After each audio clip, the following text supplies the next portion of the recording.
Madame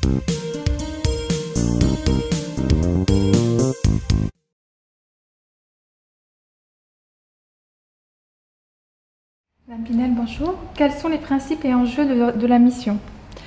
La mission a pour objectif de déterminer les publics qu'il faut encourager, inciter ou aider à partir en vacances. Il s'agit peut-être, et sûrement d'ailleurs, des publics en difficulté économique qui ne peuvent pas s'offrir des vacances.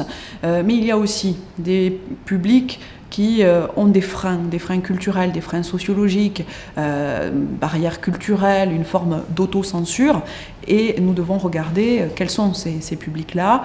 Ensuite, il faut faire un état des lieux le plus précis, le plus objectif possible de ce qui existe sur l'ensemble de notre territoire, les dispositifs mis en place par les différents ministères, par les collectivités territoriales, par les associations caritatives.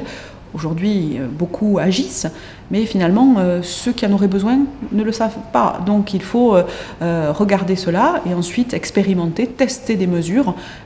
Et une fois qu'elles seront testées, nous vérifierons leur efficacité, parce que je veux des propositions réalistes, réalisables, concrètes et faciles pour les bénéficiaires.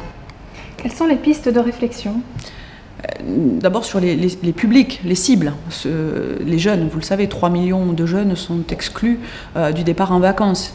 La jeunesse étant la priorité de ce quinquennat, il est légitime que nous nous penchions sur la situation de cette jeunesse qui ne part pas et qui risque malheureusement de reproduire ensuite ce non-départ quand ils auront eux-mêmes des enfants. Je dis souvent qu'il faut casser ce cercle vicieux. Eh bien, cette mission devra aussi répondre à cette question.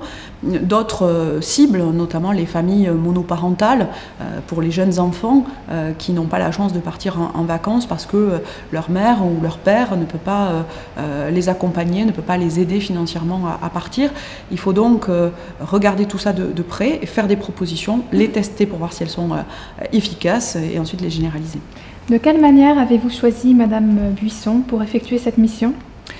D'abord, je voulais une personne d'expérience, une personne qui connaisse bien les différentes strates administratives, quelqu'un qui ait un profil aussi de connaissance des acteurs sociaux, puisque c'est par leur intermédiaire que nous pourrons remettre les bénéficiaires au cœur du dispositif. Madame Buisson a cette expérience, c'est un haut fonctionnaire qui a beaucoup travaillé sur différents sujets, qui a une vision large des problèmes que peuvent rencontrer les Français. C'est quelqu'un de très dynamique, qui a beaucoup de caractère et de conviction. Et nous avons tout de suite, lors de notre rencontre, eu les mêmes sentiments, les mêmes préoccupations. Ça, j'ai envie de dire, ça a collé tout de suite entre elle et moi. Nous avons justement pour ambition l'intérêt général, l'intérêt des Français, l'intérêt des jeunes aussi. Et les propositions, les pistes de travail que nous avons mises sur la table très vite nous sont apparues comme importantes et nous avons une vision commune. Et c'est important lorsqu'on doit travailler pendant toute une année scolaire avec une personne que l'on puisse partager, échanger, dialoguer. Et c'est ce qui est pour moi le plus important, c'est que Madame Buisson est quelqu'un de concret, de pragmatique, quelqu'un qui connaît bien le terrain et qui aura pour ambition, dans un contexte difficile, de mettre en œuvre des propositions concrètes et réalisables. Merci.